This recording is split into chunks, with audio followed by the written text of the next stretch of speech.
We are going. Recording now. Excellent. Hello, everybody. Happy Friday. Thanks for joining us here live and also via the recording at a later time. To remind yourselves, we have a lot of content to go through for social media best practices. Along with myself, VP of Marketing, Joe Lowry, our CTO, and our digital content manager, Shane Dodge, will be showing you the way here. Hold all of your questions till the very end because, again, we might be getting to that very component, and we'll stop the recording, so just kind of do a live Q&A at the very end. So with that said, I wanted to start with a brief introduction on the social media best practices. Believe me, as a marketing specialist, as a marketing person for my entire career, it's not that I just love and adore social media. It is the way of life. Okay, so the sooner you just understand that, it's not going away. Platforms might change over time, but there's no foreseeable future where social media doesn't exist. So the sooner you just kind of understand that and embrace it, and how it can help your business, the better. I want to make sure that we are recommending certain platforms. Again, I'm not suggesting you get on every social media site out there, but you need to be where eyeballs are, where your clientele is. If you have been using Facebook, continue using Facebook. That's great. If you haven't yet jumped into the land of Instagram, maybe that's not for you. However, again, the eyeballs is what we're really focusing on, and professional eyeballs. Okay, so we're going to really recommend some Facebook, Instagram, LinkedIn, YouTube components. But again, you don't have to be a video expert to be utilizing YouTube. So again, we really want to make sure that we can help your business. And the way we're going to help your business, believe me, you're not going to sell a home on Facebook. I know, you would love to be able to do a post and someone call you and buy that house. Okay, that's not the way of the world. This is really making sure that you can stand out as a professional and stay top of mind. That's the point of social media, is to be top of mind as a realtor to your clientele, to your friends, to your family, to your acquaintances, to your colleagues, making sure that you are there. There's nothing worse than your best friend or your next door neighbor deciding to list their house not with you because they don't know you're a realtor. So we want to make sure that you are visible and present. And with that said, I'm going to turn this over to Joe Lowry, our CTO, Chief Taco Officer on Fridays. That's right. And let him go into a little bit of detail on how to make the most of your time with social media. Thanks, Jamie. Let me get my share up here so that we can look at the right screen. We're sharing not the one I want. So let me just get this over here and press share. There we go. Okay, so this is my pretend real estate page. We're going to use Facebook as the example here and how to participate in the groups and how to basically engage with other folks on social media. As Jamie just outlined, not everybody who's on social media is actually overly social. Some people are on social media so often that it's kind of overwhelming. I think we all have that friend or family member that sort of, you have a conversation with them, and before you can hang up the phone, they're already posting online about a wonderful conversation they just had with you. And so somewhere in the middle of that is kind of how your professional social media presence should be. When you're looking at your social media page, one of the best ways to sort of attract new followers is to make sure that your existing friends and family, if you have a personal page, or if you have a personal account like on Instagram, that you go ahead and invite them to like your new page. Another thing that you can do that's just kind of like an intelligent way is that if you're posting on your business page, make sure you like your own post from your personal page, and then that way you'll kind of join those two worlds together if you want to do that. And then we also have a lot of agents that say, nope, I have a very specific personality on my personal page, and I'm very kind of serious and different on my business page. That's fine too. Whatever it is that works for you, that's what we want you to do more of. And when you're looking at your page here, it's really easy because Facebook is always trying to tell you how to engage with more people in your network. So if you come down right here, it says invite friends to like your page. It'll basically take anyone that's on your address book or your personal friends and like put them all here, and you could just literally punch them one at a time to hit invite. or you can hit see all friends, and that'll go ahead and open up your friend list, and you can literally just go through and invite groups of people or individuals and that kind of thing. The big part about it here, though, is that once you engage, once you start reaching people and making things happen again, one of the things that's important is that you want to make sure that if someone's commenting on your post, that you comment back. It's kind of like that old school, if you do me a favor, I'm going to do you one in turn. You want to make sure that the payoff in social media is typically a like or an engagement, right? In particular on the business side of things, what you want to make sure that you're doing is commenting on somebody else's business acumen or skill. So if somebody put together a really nice video about a listing, if someone has a really nice drone flyover, if somebody has a really nice photography or a clever ad or something where they're kind of doing, remember our video what we did on the gimbal? So this is just that the video gimbal video that's here on my real estate page. Make sure that you're commenting on that and doing it in a way that lets them know that you actually watched their content. You actually looked at their content. And so when Jamie says the word engagement, and I know Shane's going to get into this a little bit more, social media sites talk about engagement in very different ways. You can click a like, or you can click a share, and those are all just single button things, right? But an engagement is I've actually made a comment, or I've taken it and posted it on my page. I've done a couple of things like that that let them know that I've actually somehow interacted with that content on a little bit deeper level. And the way that you can get more engagement with your post is to make sure that you're giving a part of yourself in your comments to other people's posts, right? So if we've got a really cool video, Jocelyn's did this walk through in a beautiful backyard, and she's talking about this lovely new house, and you can sit there, and if in that video they have a beautiful rose garden, you make a comment and say, oh my gosh, I've never seen roses that pretty. Jocelyn knows that you actually watched the video. You're not just kind of doing the mindless button mash and letting somebody know that you're actually engaging. And so those are the types of things that are going to reach out and make people do the I scratch your back, you scratch mine type of a scenario. I guess in COVID-16 or 19, it's like a fake back scratch because we can't actually touch anybody. But let's go talk about how we do a little bit something more, which is once you've kind of saturated your internal friends and the people that you already have connected to your personal Facebook page, it's time to go look for groups, okay? Now, the key to being a part of a group is to make sure that you're going to join that group, not just to take, but to actually engage and to participate in the group. And the way that you do that is at the top of Facebook. I'm using the website version. I think on the app version, they're actually at the bottom. But you're looking for the little one that has like the people that are all sort of surrounded here. And so you click on groups. And then once you've got groups coming up, you can come over here. You can create your own group, which, by the way, is a fantastic idea. If you become a group moderator and you can get 20 to 50 people that are really engaged and really talk about things, that would be a really powerful tool. And then you can reach out to certain kind of experts. Let's say you're creating a group that's just for understanding real estate statistics in Utah, right? And so then you go and get people that are really good at that, and you bring them into your group, and then you have conversations that are on the social media platform. That's like something you could do from there. But when you get in here and you search groups, one of the things that you can do is simply just type in, we're going to say realtors, and here's realtors near me, or realtors group, or the Salt Lake Board of Realtors. And so you can just kind of go through like here, we'll say realtors Utah, and we'll see what shows up there. Of course, if I spelled it right, we'd probably have a little bit more of a result. Realtors Utah, and they go ahead and you can search for that.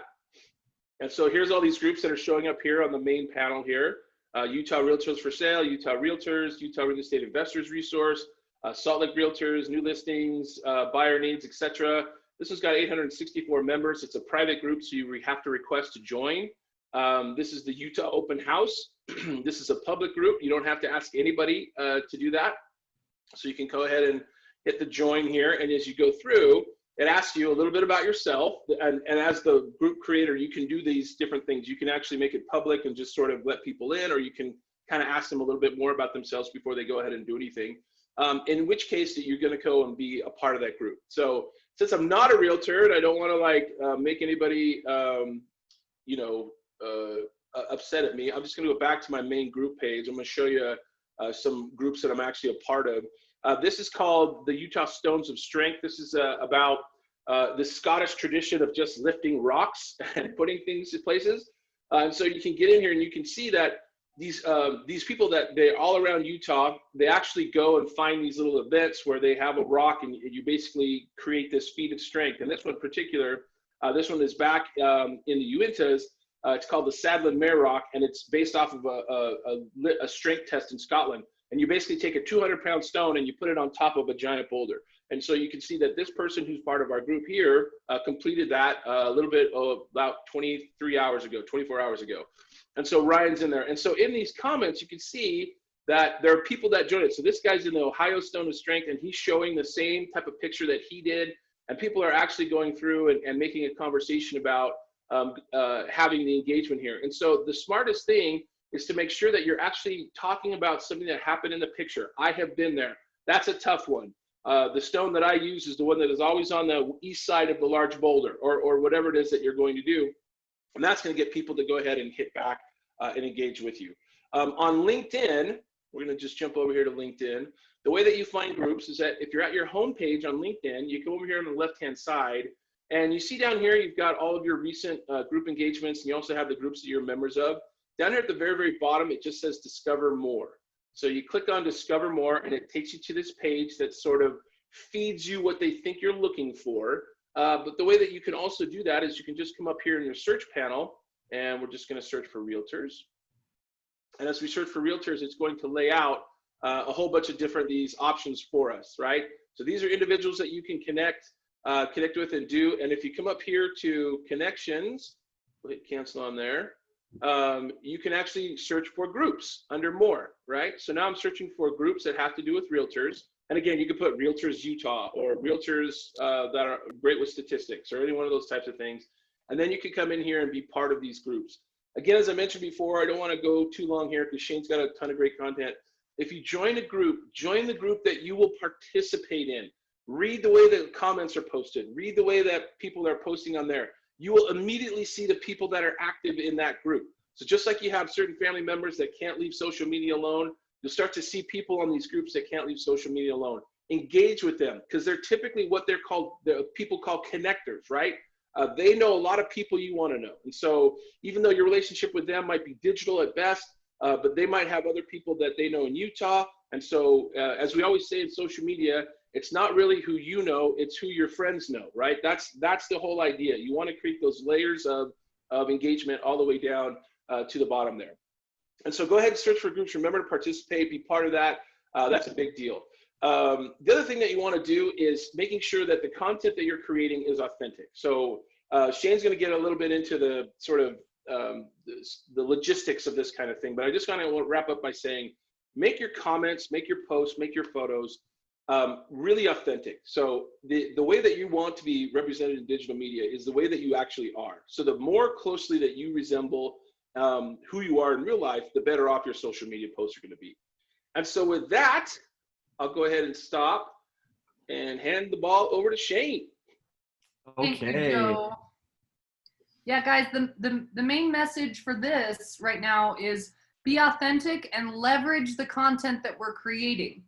So leverage the content that we create here in the marketing department that Shane and I put together and use it to your advantage, right? Comment on it. That's where the authenticity will come, is not by creating your own digital flip book. It's by leveraging what we have, the efforts that we put in, and then putting your touch on it, your fingerprint, and making sure that you can have something real to say about it and be proud of it. So with that said, Shane, let's talk about content. Yeah, another point I wanted to make on top of that was just that keep in mind that anything you put on social media, it's permanent. You know, I mean, you could delete it, but it's still there. So just be wary of, you know, if you're on your business page sharing something political or controversial or anything to that effect, just always be aware of that. Always be aware of it. Even if you hit delete, someone could have screenshot it. It's still out there for people to find. So yeah, be your authentic self, but also be professional. Because we're talking about, you know, new clients, everyone's different, everyone's sensitive. Yeah, it's 2020, so. Okay. Yeah, don't turn anyone off by talking about politics on your business page. You can still, exactly. You can still do business with someone that doesn't have your same party in mind, but just don't. Yep. Just be wary. Very good, Shane. I mean, even now, I have so many realtors and people from work, friends on my personal Facebook page. It's just like, I just try to stay away from politics altogether, just because unfortunately people will change their opinion of you based on your political opinion that doesn't match theirs. But anyways, tangent. So today I'm going to be talking about content strategy, and I'm going to go ahead and hit share screen, and we're going to share desktop 2. Okay, does everyone see this? Yeah, it looks great. Great, thank you. I always have to ask. I don't want to go off when there's nothing on the screen. Okay, so the first question everyone always asks every single time we have a social media class, and I feel like it's just one of the biggest questions in general, is how often should I post? And my answer would be, it depends on the person. If you were to Google it right now, most social media experts would say once a day. But quite frankly, if you're not that familiar with social media, or if you're really busy, once a day is a lot of work. And I mean, if it's going to take you that much time to come up with this content and it's going to stress you out too much, I think that's too much. So really, it just depends on how much content you can come up with and what sort of reasonable goal you can set for yourself. When I started taking over our social media accounts for Berkshire Hathaway, I told Jamie I would try and do 3 to 4 posts a week. And sometimes we do 1 a week, sometimes we do 0 a week, sometimes we do 5 a week. Just depends on how busy I am, what's going on with the company, what new listings we have. It's always up in the air. But usually I try to set a goal for myself, 3 posts a week. And I think that would be helpful for you to get started, is if you're relatively new to it, 1 post a week. If you've been on social media for a while, maybe 2 posts a week. And just kind of keep that in the back of your head and just kind of think of things you can post with that goal in mind. So I wanted to cover that part first. And as we move on, as you guys may not be surprised to hear, I'm a very visual person. So I thought a good way to kind of present some of these ideas and some of the resources available to you is through what I've seen on social media already from agents in our company. So the first thing I'm going to talk about is utilizing your resources, which Jamie had just touched on.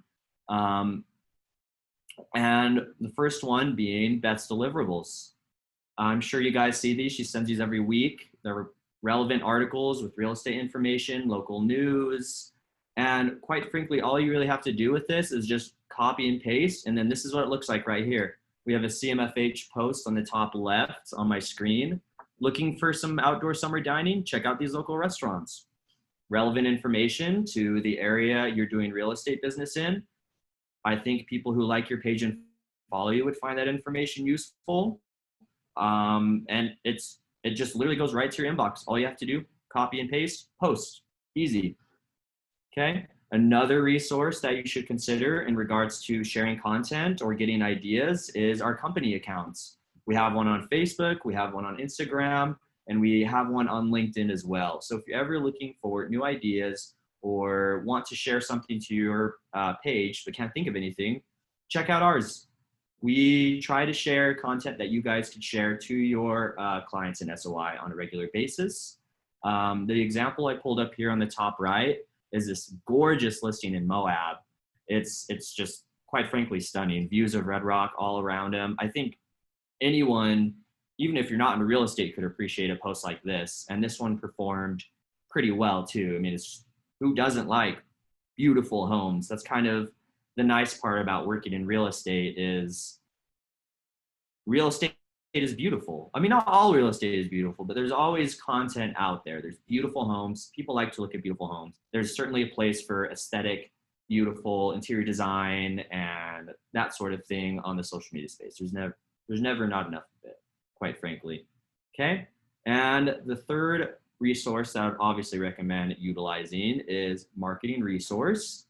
And I want to just quickly go through what resources you have available to you on Marketing Resource. I won't spend too much time on it because I think for the last 2 or 3 classes, I've kind of touched on it, but it is very important that you guys are aware that this is available to you. And the example I have up on the screen is from our lovely agent, Maura Powers. Her assistant is doing a great job at utilizing marketing resource and the content that we prepare, and her social media is killing it, quite frankly. This is just a cute little graphic that is on Marketing Resource National Ice Cream Month. And she, in the post, she says, "What is your favorite brand and flavor of ice cream? At my house, we love Breyer's Mint Chocolate Chip and Ben & Jerry's Chocolate Fudge Brownie." And I think she has 4 or 5 comments. Anytime you ask a question like that in a post, it encourages that engagement that Joe was talking about earlier. Ask a question, people will respond. So that was a great use of that. Okay, so I'm gonna hop over to Marketing Resource just to kind of show you guys what I was talking about. Okay, so I pulled that up on the screen. And on Marketing Resource,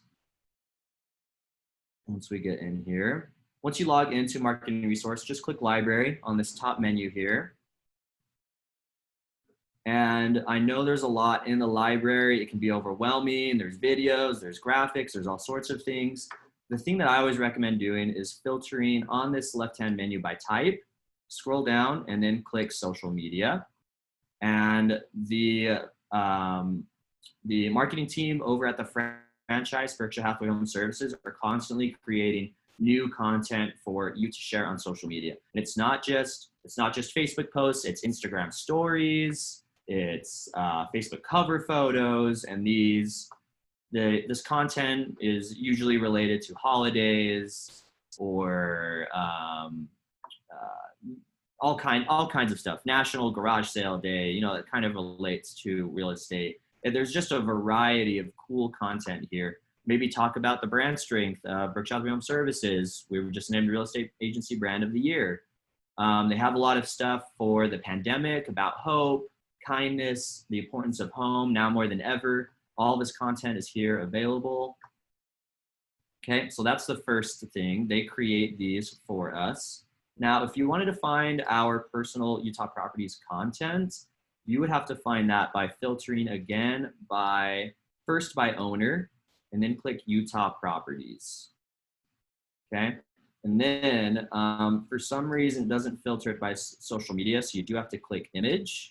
And then these are content items that me and Jamie have worked together to create that you guys can share about Utah Properties, the brokerage itself, or in regards to the pandemic, or just more stuff about the brand in general. We have some images here with more local, one of Main Street, one of St. George, one of Park City. Just stuff that you can kind of drum through and share if maybe you can't think of anything or nothing else is really going on. Just say, hey, I'm at the #1 real estate brokerage in the state of Utah? Or, hey, we're virtually open. We're taking the pandemic seriously, but you can conduct real estate business online. You don't need to worry about that you're going to be in contact with all these people. It's 2020. You can do all this stuff virtually. Okay.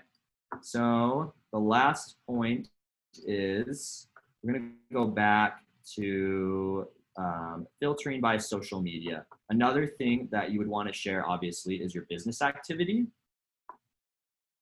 And the best way to go about that is, let's see, filter by. So you filter by social media here, and then the topic would be listing. And if you have some sort of business activity going on, you just listed this property you're really excited about, it's absolutely gorgeous, it's a good friend of yours, you won out against 2 other agents on earning this listing, share that. Now, like what Jamie was saying, you're not going to sell your property on social media. That's not the point. But the point is to show that you're doing business. So I think as long as you say, hey, check out this cool listing I just did, I'm really excited about it, that's fine. I just really highly recommend against sounding like a used car salesman. That's the way another marketing person in the franchise mentioned it, and I think that's a really good analogy. Is don't sound like a used car salesman. You'll be like, hey, buy this property, it's great, buy it, use me as your realtor. You don't want that to always be your content 24/7. No one, that's not really interesting. It's just kind of more advertising that people are already seeing enough of on their feeds already. But Shane, if you buy this house today, there'll be a free toaster as a closing gift. Exactly. I've sold. I'm sure someone has bought a home from social media before, but I don't know them. I love how Shane explains this part. The one thing I just would like to add, Shane, if I might just jump in here real quick, is comment on what you like about the property.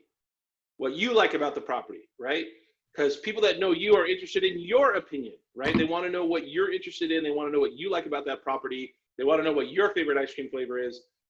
You know, and if you're trying to connect with somebody, like on Moira's ice cream post there, if you're not connected with Moira, go ahead and send her a private message and say, what a great idea, period, right? And then that's going to create that engagement we were talking about earlier.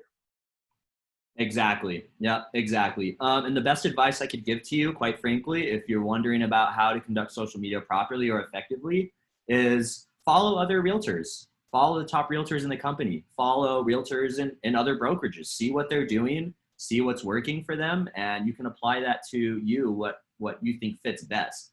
I mean, when I first started working for Lance, I asked him who are the top brokerages in the company. He gave me a list, yada yada, and I started following them.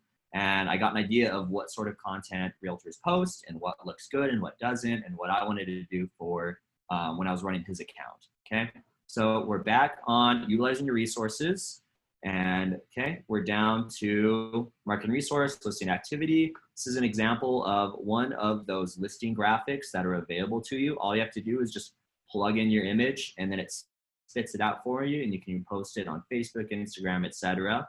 Okay. I do want to mention that on marketing resource, there is literally a button on that top right-hand corner. Once you've completed it, right here it'll be, it'll have a LinkedIn logo, a Facebook logo, and you can just click that button and it'll share it to there.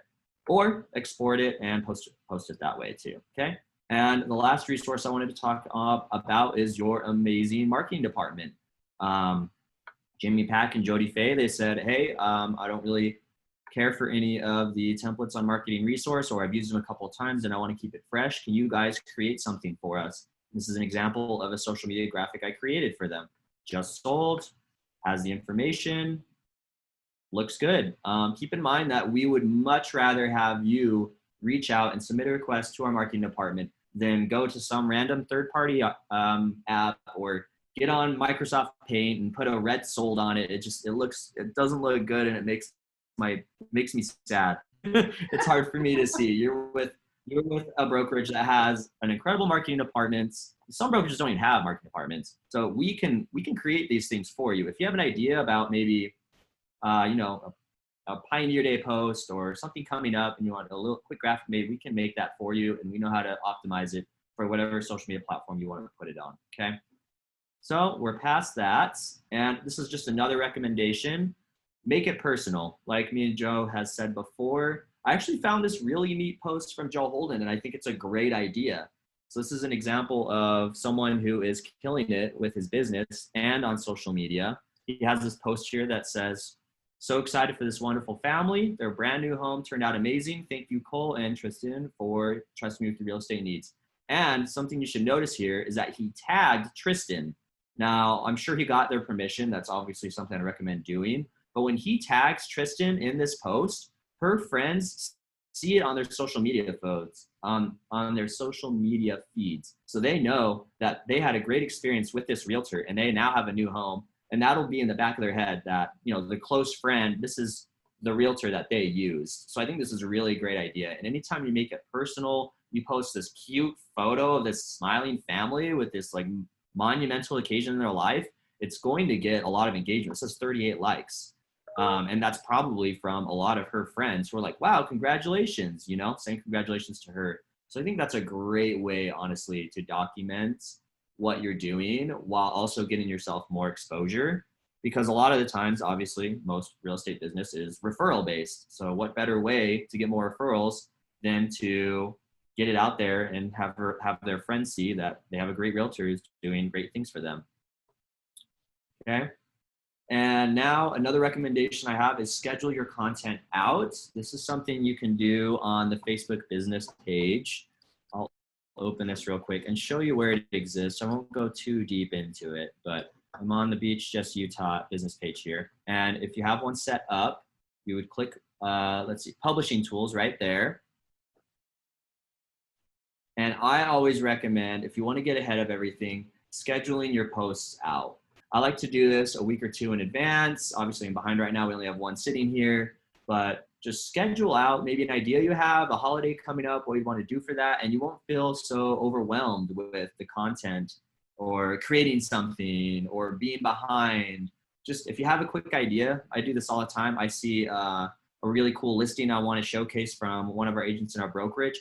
I'll just grab the photo and then I'll just put like a dummy caption, like neat home, and then I'll schedule it out like in December or something, so I won't accidentally post. And then I'll revisit it when I have time and then start scheduling things out so it's not this daunting task. And I think that's if you really want to get on top of social media posts and be more consistent about it, scheduling it out is a really good thing to do. Very good idea, Shane. And Shane and I work on that schedule, let's say once a week. So let's say that you pick a day of the week where you typically are working, or maybe you're sitting floor, or you're sitting open houses. Hopefully those open houses are busy. But maybe you pick a day a week. Tuesday afternoons is going to be your social media component day or your marketing resource day.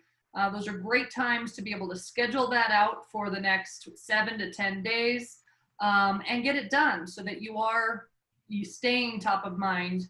And then as you see other posts, you can just share those to your page. Those are really easy, quick things. But having that custom content or that unique content that you schedule out can just take that burden off your shoulders of feeling like you should be doing more. Exactly. Yep. Okay. Moving on. Track your engagement and analytics. Joe was talking about this a little. If you have a post that isn't getting any likes or interactions, and you've been posting content like that for a little while, just revisit it, see how it's performing. Another question I get very frequently is when should I post? And again, that kind of depends on the person. If you were to Google it, obviously, which I did for this class, they would usually say in the early afternoon, but it really does depend on the person. Everyone has a unique following. People are getting on in different times, and it just really depends. So keep an eye on when your content is performing the best based on when you post it. And okay. And Shane, now, Shane, real quick on that. Yes. I always think that it's a good idea to post when you're on, right? So let's say that everyone's got a little social media routine, right? Let's say you check it in between the end of your workday and before you're getting dinner ready for your household, or you check it at lunch, you check it whenever. That's when people are used to seeing you on, right? So if you post in those windows, then what you're going to get is the sort of group that knows when you're going to be or knows where you're going to be there. That's always good. And that works even if you're like a night owl, you post it like 11 o'clock at night, whatever it happens to be. If you post when you're on, because most people that are on social media that follow you are going to probably comment at that same time that you post, right? Exactly. And so making sure that you're there and engaging, that's the whole trick is to behave as if you were meeting them in real life. You know, if you were at a restaurant, cocktail party, dry cleaners, whatever, however you would engage someone there, follow the same personality and authenticity on digital media. Exactly. Yep.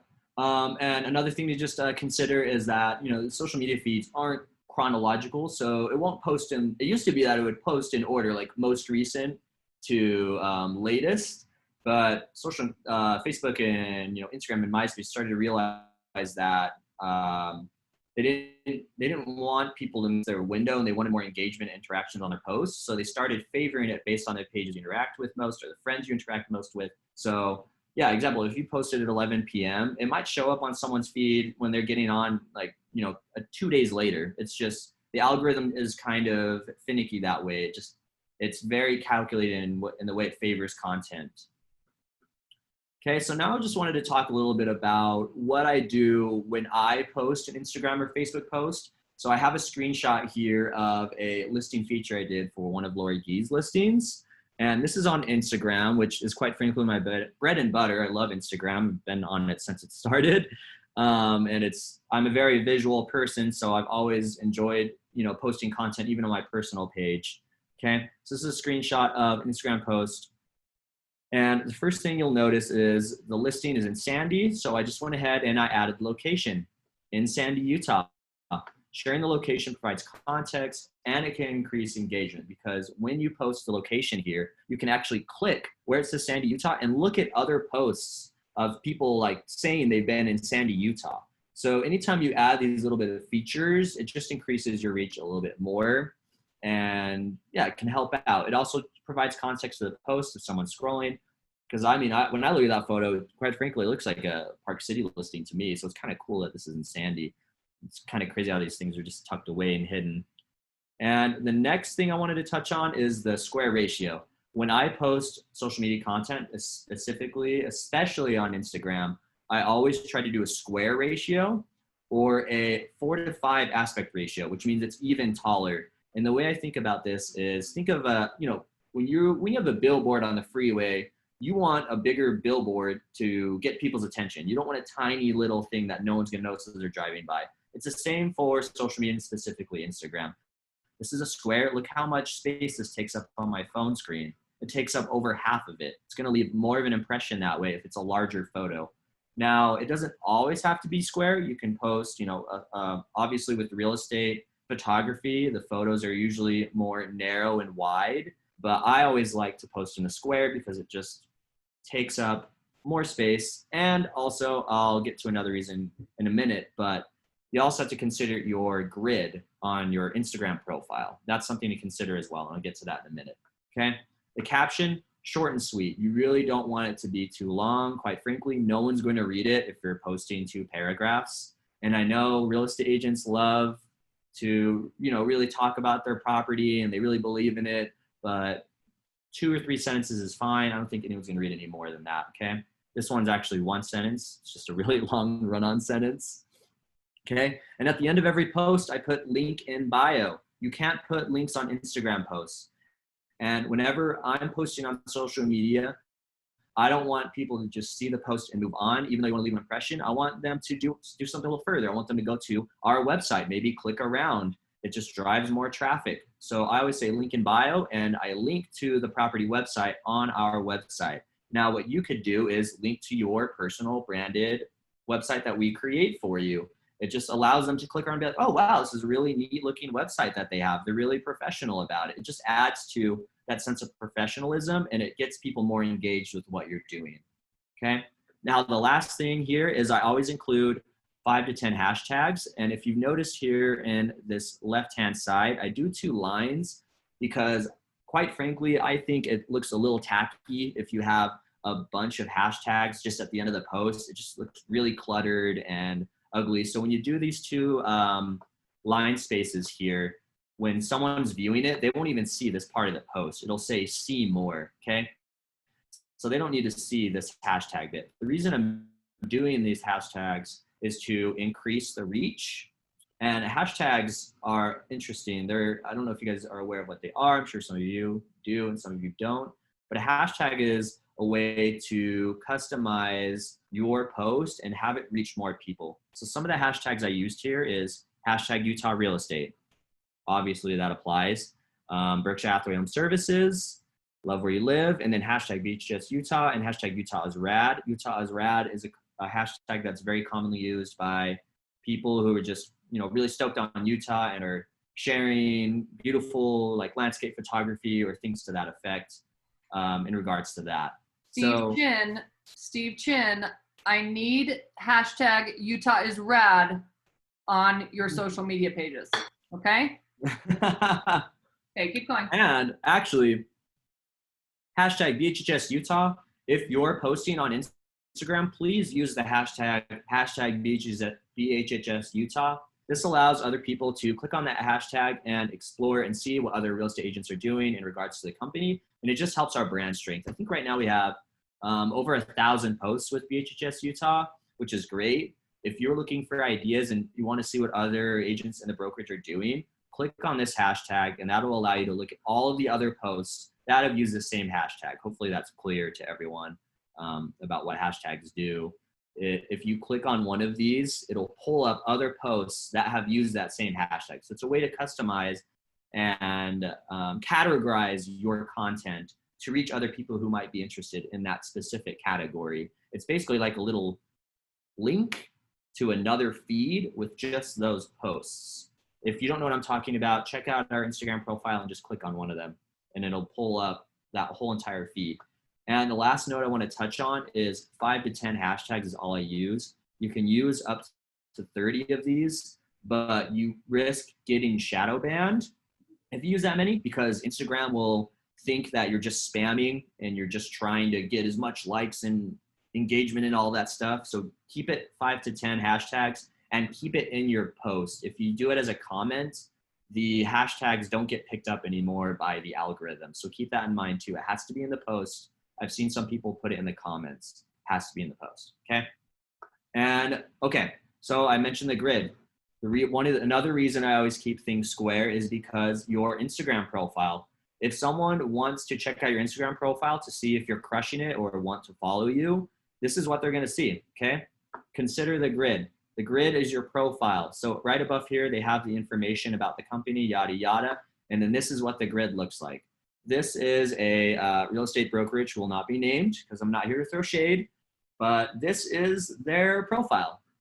I'm gonna zoom in a little bit. So they are not posting squares, they're posting wide photos. So when you go to their Instagram profile, this is what it looks like. You can't even read, it's just a clutter of text that says, come, come, come, come, come. It just looks so messy and it makes my eyes hurt. It makes me want to, yeah, I would not want to follow them. You have to keep that in mind. If you're trying to get new followers, people are going to visit your profile to see what kind of content you post. And this is what they're going to see, okay?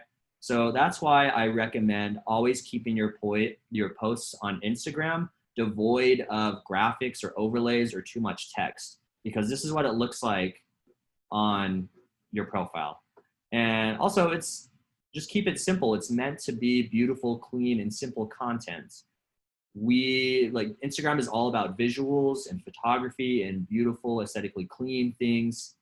So you don't want too much copy. Also keep in mind, in regards to Facebook and Instagram, I think it's like, I know for Facebook, it's over 80% of people who are on social media are on their cell phones, which means they can't even read this little text anyways. You know, like it's just so small, you couldn't possibly read it anyways. If you want to include more information, put it in the caption.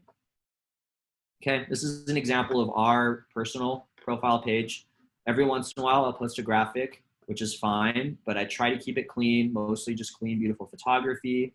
Another thing to consider is if you're posting more than one photo all the time, it can make your profile also look a little cluttered because it'll indicate this icon in the top right corner of the photo. And that just looks messy too. My favorite profiles personally are the ones that only post one photo each time because it just looks a lot cleaner. Stacy Weissman is an example of someone who does that. I think her profile is beautiful.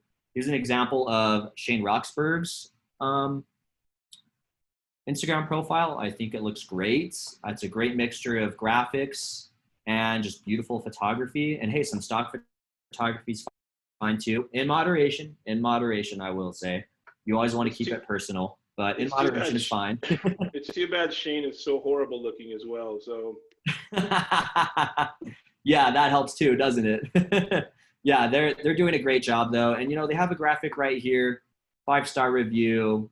I think that's great. Another great idea for content. If you get a review or referral from someone, just throw that on social media. But always consider your grid with Instagram. Okay, Facebook's a little different. There's no grid or thing to consider with like your Facebook feed. If someone were to look at your profile, I still think you need to keep your posts not too messy, but if you were more inclined to post graphics, this would be the place for it. You can also do, news articles, which I had shared above. There's a whole variety of content you can do on Facebook. Instagram's a little more limited. Okay, so this is an example of a Facebook post I did. Again, short and sweet, 2 sentences here. You can put links in your posts on Facebook. You can't on Instagram. Another pet peeve of mine is when someone puts a link in an Instagram post, you can't click it. It's just a blob of text. No one's gonna take the time to memorize that link and then type it out in a URL. So if you want to share a link, just reference back to what I did here. Link in bio. Go back to our link in my bio, the link's there, and then you can just update that post for post, which is what I do. Okay. So screenshot of a Facebook post here. I'm linking back to the website. Sizing, again, is a little more free with Facebook posts. You can basically post any size and it'll be fine. But I always recommend taking up more space. Maybe don't be obnoxious about it, but this I think looks great, okay? And I've had agents ask me about hashtags on Facebook, and I kind of scratched my head. I was like, why would you put a hashtag on Facebook? I never see anyone do that. And whenever I do see someone do it, I'm like, what are you doing? This is the wrong platform. So I did a little research, and apparently it can help your reach and exposure. But the key thing to remember is only 1 to 2 hashtags, and it has to be really specific. Maybe, hashtag Utah real estate or something like that. I don't use them personally, but if you're trying to get as much reach as possible and more engagement, 1 or 2 hashtags is fine. Just maybe do some research, click around, see what other people are posting.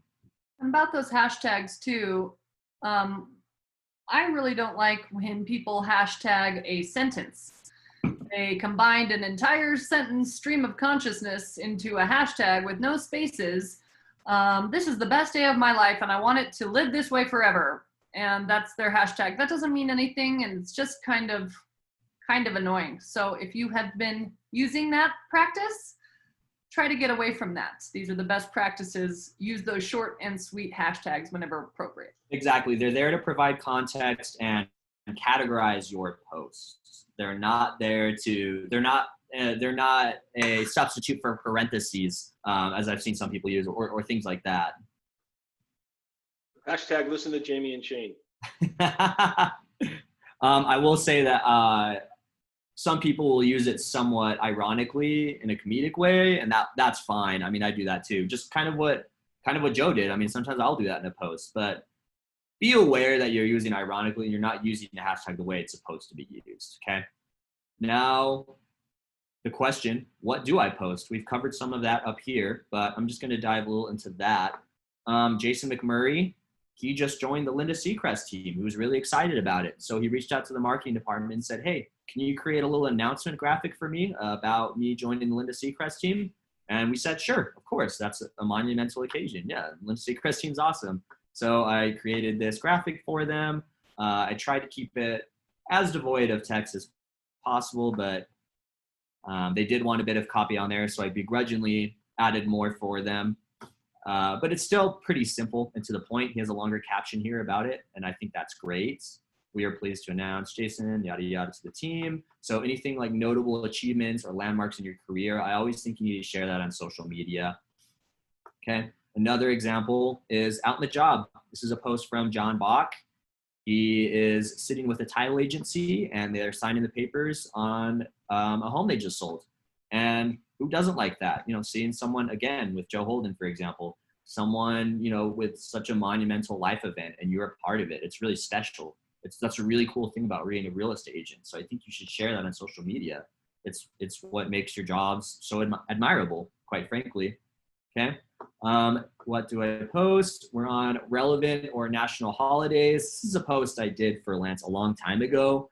And I was just kind of looking for content. So one thing I would do is I would go through national holidays or quirky holidays. You can Google national holiday calendar and you can kind of find all kinds of cute and quirky holidays that might be relevant to real estate or just interesting to share in general. So this post says, let's see, it was a cool bathtub I found in one of his old listings. And my caption just says, yes, hashtag National Bubble Bath Day is a thing. Sit back, soak, and check out the home to match this beautiful bathroom by following the link in our bio today. And I'm just tying it back to real estate and I'm making it personal and saying, this is an old listing of his. And hey, did you know National Bubble Bath Day is a thing? You can just it's kind of cool, right? Kind of funny. And events. This is Cindy Uriona's post. She is talking about a holiday party here. She says, love my great team and colleagues at BHHS Utah. Honored to be associated with such an outstanding brokerage. And it's just a really fun picture. It got a lot of engagement because it's people that everyone recognizes. Oh, I love Cheryl. Oh, look at Kim Dixon. People will always interact more with posts like that because people love seeing faces they recognize. Anytime you have a post with photos like of people, it'll always get more engagement. Keep that in mind too. Okay, some more ideas You can do local news, real estate information, business activity like we discussed before, just listed, just sold, for sale. Just try not to be a used car salesman. That's what I would take away from that. Just don't sound like a used car salesman. Add your personal touch. And most importantly, just get started. Think about stuff you can post in your everyday life. Just think of a post that you might just set a goal for yourself and just get started. That's the best advice I could give. And that's all I have. So thanks for your time, guys. Thanks, Shane. Great work. We will continue this series. There's a lot of information that we can provide, but we will continue this series on getting into more specifics. So we're going to do a Facebook best practices, an Instagram best practices, a LinkedIn best practices as we go forward here. But we really wanted to give that broad overview. The bottom line is social media, you should be doing it. Leverage it to your advantage, and make sure, just like Shane said, not everybody has a Jamie or a Shane or a Joe on their team.